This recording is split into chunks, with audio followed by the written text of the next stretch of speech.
Bueno, estamos con María Ángeles Guerrero de la campaña del aborto legal, gratuito y seguro. Tiene que ver con lo que veíamos antes, esta nota con el ministro Parola, la reglamentación de Ginés González García, o la implementación, mejor dicho, de este protocolo para los abortos no punibles en la República Argentina, que se restableció tras este decreto de Mauricio Macri que de alguna manera volteaba lo que era una resolución del secretario de Salud. Toda esta historia se fue desandando. Pero esto es mucho más viejo que esta polémica actual, porque tiene que ver con un aborto que está en el Código Penal de la República Argentina, abortos no punibles, que están desde ¿cuánto, María? ¿Cómo te va? Hola, ¿qué tal? Buen día. Bueno, como decías, el aborto no punible está en el Código Penal desde 1921. Por ahí muchas veces se confunde, esto no tiene que ver con el reclamo del año pasado, esto tiene que ver con lo comúnmente conocido aborto no punible o interrupción legal del embarazo, que la sigla es ILE. Bueno, como decía, eso está previsto en el Código Penal desde 1921, en su artículo 86. Lo que pasa es que con el correr del tiempo, que lo que dice en concreto es que en los casos de violación o de peligro para la salud o la vida de la persona gestante, el aborto es no punible, o sea que no constituye un delito en esos casos.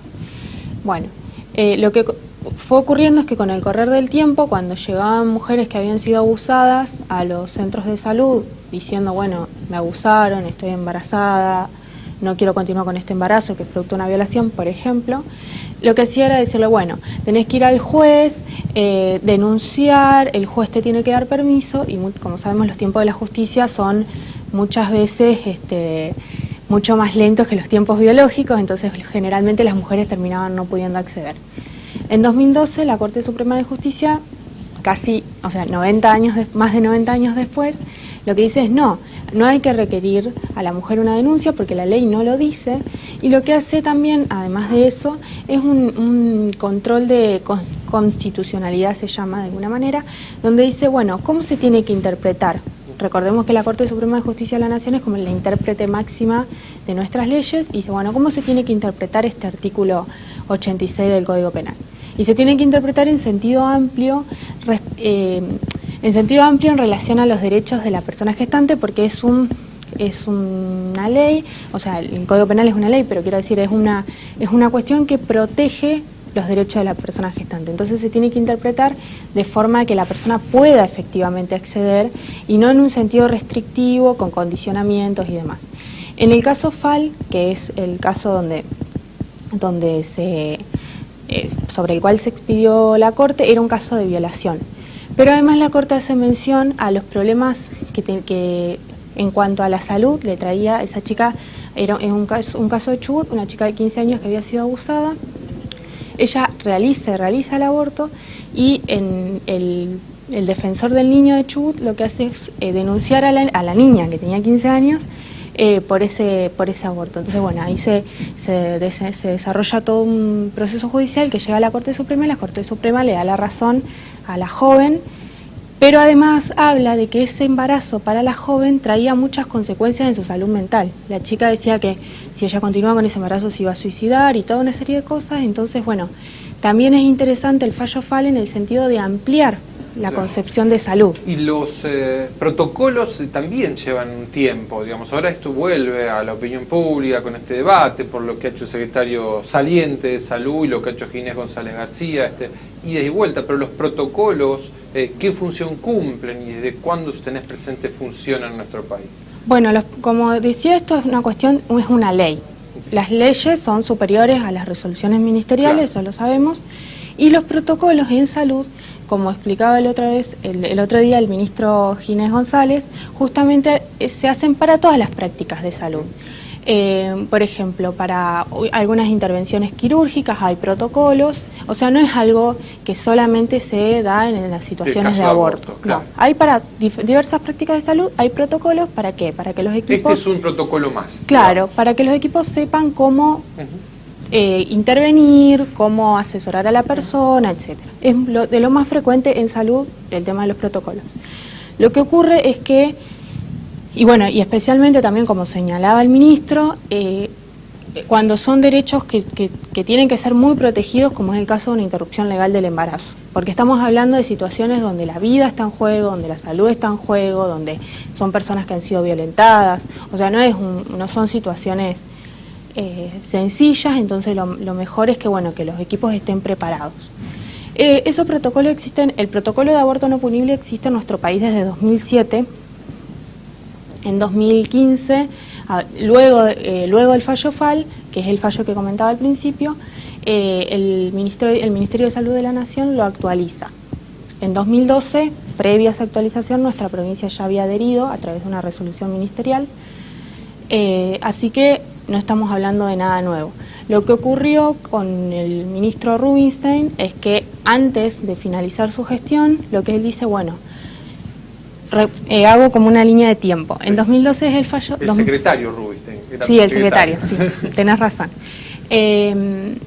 En 2007 el primer protocolo de aborto no punible, en 2012 el fallo FAL, 2015 se actualiza, pero en ese mismo año se sanciona lo que fue el Código Civil y Comercial nuevo, donde regula algunas cuestiones que tienen que ver con la autonomía en relación a ciertas prácticas de salud, a todas, no del aborto solamente. Entonces lo que hizo el secretario fue actualizar el protocolo adecuarlo a esa nueva normativa. Adecuarlo a esa nueva normativa vigente. No inventó nada, no se inventó nada, ni se mete nada por la ventana, digamos, esto ya existe. Y otra cuestión que también incluía era una cuestión de actualización que tiene que ver con, bueno, la Organización Mundial de la Salud frecuentemente realiza actualizaciones en cuanto al uso de la medicación, como decían, todas las prácticas de salud, entonces incluía algo de eso también. Por decisión política de la ministra Stanley y del expresidente Mauricio Macri, lo que se hizo fue bajar esa resolución. No entiendo, ellos argumentaron que fue en consulta, pero bueno, no sé cómo un secretario puede hacer cosas en consulta sin que su ministra sepa, pero bueno, eso es otra cuestión. Y bueno, lo que hace este nuevo ministro, ahora sí ministro Ginés González, es, bueno, decir, no, esto es legal, esto existe, esto no es un invento de nadie, no es una cuestión metida por la ventana, sino que se adecúa a lo que es legal hoy en nuestro país. Nos decía el ministro Parola que en las grandes ciudades, Rosario, Santa Fe, no tienen mayores inconvenientes si hay profesionales como para poder llevar adelante estos abortos que están contemplados hoy por hoy en el Código Penal como no punibles.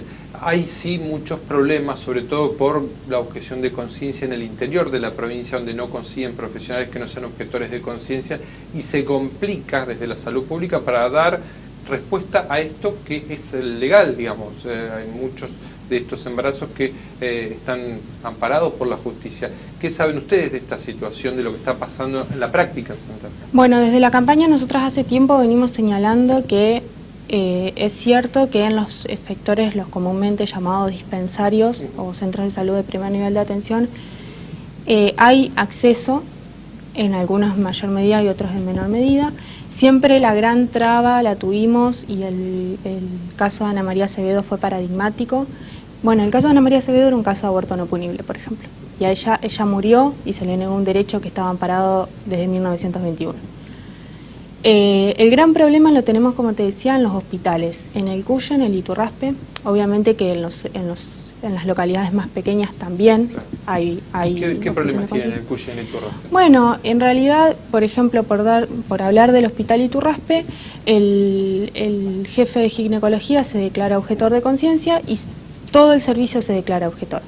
Y en este sentido, como para hacerlo breve, nosotras siempre resaltamos, y no es una ocurrencia nuestra, es así. La objeción de conciencia no puede ser institucional, no puede todo el hospital declararse objetor de conciencia. La objeción de conciencia es individual, tiene que ver con creencias individuales, y el médico, la médica, tiene que sí o sí garantizar la práctica. Una creencia personal no puede obturar el acceso a un derecho. En un momento lo estaban resolviendo con profesionales que venían de Rosario, inclusive. Sí, eso ocurrió, pero bueno, nosotras apuntamos a que tiene que haber profesionales acá en la ciudad y que tienen que garantizar en todos los efectores de todos los niveles de atención. María Ángeles, muchísimas gracias por venir a hablar de este tema con nosotros. No, gracias a ustedes.